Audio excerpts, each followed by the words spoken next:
লম্বা চড়া কোনো বক্তৃতা দিব না। যা আমরা আগামী দিনে যেভাবে আমরা চিন্তা করছি এই খাতটাকে এগিয়ে নিয়ে যাওয়ার জন্য, তার কিছু জিনিস আপনাদের সাথে শেয়ার করতে চাই।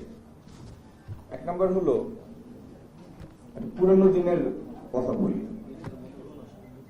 বাংলাদেশের প্রথম বাজেট হয় কত সনে?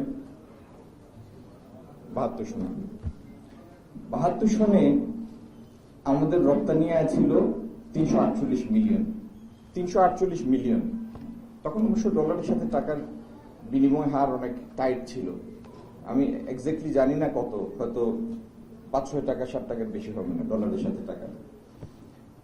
তো যাই হোক, 348 মিলিয়নের মধ্যে একটা খাত ছিল 90%। ইনভেরিয়েবলি এটা জুট, সবাই আমরা জানি। সেটার পরিমাণ ছিল 313 মিলিয়ন। 348 মিলিয়নের মধ্যে একা পাট ছিল 313 মিলিয়ন, 90%, 72-73। তো আজকের দিনে তার ওই জায়গায় বাংলাদেশ থেমে থাকে নাই, আমরাও ওই জায়গায় নাই। এখন আমাদের সমুদ্র এক্সপোর্ট যদি 50-55 বিলিয়ন হয়, তার মধ্যে পাট হচ্ছে 1 বিলিয়নের অল্প কম, কখনো অল্প বেশি। তার মানে 50-55 ভাগের 1 ভাগ। তো এক সময় রপ্তানি আয়ের 90% যে খাত ছিল, সেটি এখন চলে এসেছে 2%, 50-55 ভাগের 1 ভাগ। যাই হোক, এই রেশিওটা ইম্পর্টেন্ট না। যেটা গুরুত্বপূর্ণ সেটা হচ্ছে আগামী দিনে পাট খাতকে এখন যা করি আমরা, তার তুলনায় এটার মধ্যে মূল্য সংযোজন এবং রপ্তানি আয় বৃদ্ধির অনেক সম্ভাবনা আছে। এই 1 বিলিয়নের পাট শিল্পকে 5-7 বিলিয়নের একটা খাতে পরিণত করা মোটেও কোনো আকাশ কুসুম পরিকল্পনা না, এটি সম্ভব, ইটস ডুয়েবল। আচ্ছা, এখন কোথায় কোথায় আমাদের এই মুহূর্তে লেকিং দেখেন। পাটের, বাংলাদেশের পাট সোনালী আঁশ, এই স্লোগান ছিল স্বাধীনতার অন্যতম, স্বাধীনতা যুদ্ধের একটা অন্যতম উদ্দীপক বিষয়, যে আমরা বৈষম্যের শিকার, পাট থেকে যে বিপুল রপ্তানি আয় হয় সেটা পশ্চিম পাকিস্তান আমাদেরকে ন্যায্য ভাগ দেয় না, হিস্সা দেয় না, ইত্যাদি ইত্যাদি। এই পাটের যে পাট বীজ, এই পাট বীজে বাংলাদেশ এখনো নির্ভরশীল আমদানির উপরে। অন্য একটা প্রতিদ্বন্দ্বী দেশ থেকে পাট বীজ এনে আমাদের এখানে পাট উৎপাদন করতে হয়। তো আমাদের প্রথম লক্ষ্য হলো আগামী দিনে পাট বীজের স্বয়ংসম্পূর্ণ হওয়া। কম বেশি আমাদের 6000 টনের মতো পাট বীজ লাগে বছর ওয়ারি। আগামী দিন হয়তো আরো বেশি লাগবে যদি আমরা ফসল বাড়াই, মানে এরিয়া বাড়াই এবং উৎপাদনশীলতা বাড়াতে পারি। তো এই 6000 টন পাট বীজ, এটি আগামী দিনে বাংলাদেশে উৎপাদন করতে হবে। এটি হচ্ছে লক্ষ্য নাম্বার 1। সব জায়গায় এই কথাটা আমার বলতে হয়। তাহলে যদি দিতে চানি তাহলে একটু মন খুলে দিয়ে, অর্ধেক দিয়ে না।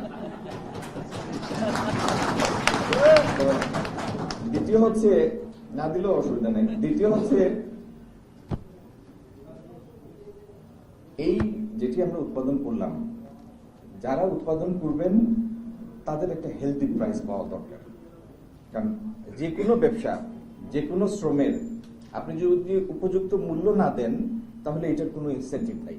এটার মোটিভেশন, ইনসেন্টিভটাই হচ্ছে যে এটা একটা ফেয়ার প্রাইস পাবে। কিভাবে পাবে? যদি ফেয়ার প্রাইস এনশিওর করতে হয়, এটা তো মুক্ত বাজার, বাজার অর্থনীতি, আপনি কাউকে চাপিয়ে দিতে পারবেন না। এবং চাপিয়ে দিলেও যদি মার্কেটের পরবর্তী পর্যায়গুলি, ধাপগুলি এটাকে সাপোর্ট না করে, তাহলে আপনি শুধু ঘোষণা বা আইন করে এটা বাস্তবায়ন করতে পারবেন না। তাহলে যারা পাট উৎপাদন করবে তাদের যদি আমরা একটা অ্যাট্রাকটিভ ফেয়ার প্রাইস দিতে চাই, তাহলে পাট পণ্যের পরবর্তী পণ্য যেগুলি, সেগুলির বৈচিত্র্য থাকতে হবে, সেগুলি বেশি বেশি টাকা আয় করে পরবর্তী পর্যায়গুলি সেটি নিশ্চিত করতে হবে। এই জন্য আমাদের পাট পণ্যের বহুমুখীকরণ দরকার এবং নতুন নতুন ডিজাইন উদ্ভাবনের জন্য সেটার পিছনে ইনভেস্টমেন্ট দরকার। আপনারা জেনে খুশি হবেন, আগামী মাসের কোন এক সময়ে, হয়তো 11-12 তারিখ, অবশ্যই আমাদের মাননীয় প্রধানমন্ত্রীর অনুমোদন সাপেক্ষে আমার চীন যাওয়ার একটা কথা আছে। তো আমরা চীনের পৃথিবীর র্যাঙ্কিং মানে ইউনিভার্সিটি র্যাঙ্কিং এর নাম্বার 1 উৎসিতে সেই ইউনিভার্সিটিটা, তাদের সাথে আমরা ইতিমধ্যে আলাপ করেছি। তারা চায়নার অন্যান্য ইউনিভার্সিটির ফ্যাকাল্টিদের সেখানে ডাকবে। আমরা পাট এবং চামড়া সেটা নিয়ে সেটার সাথে এই দুইটার উৎপাদন বলতে উৎপাদন পর্যায়ে উৎপাদনশীলতা বৃদ্ধি। আমরা এখন 1 হেক্টরে যে পরিমাণ পাট পাই সেখান থেকে আমরা কিভাবে আরো বাড়তি পাট উৎপাদন করতে পারি, উন্নত পাট বীজ, এই জায়গা থেকে শুরু করে পাট পণ্য বহুমুখীকরণ এবং ডিজাইনের ক্ষেত্রে আরো বৈচিত্র্য আনা, ডিজাইনের ইমপ্রুভমেন্ট যেটা ইউরোপ এবং অন্যান্য দেশের মধ্যে সমাদৃত হয়, এই পুরো চেইনটির উন্নতির জন্য আমরা চাই চীনকে ইনভলভ করতে।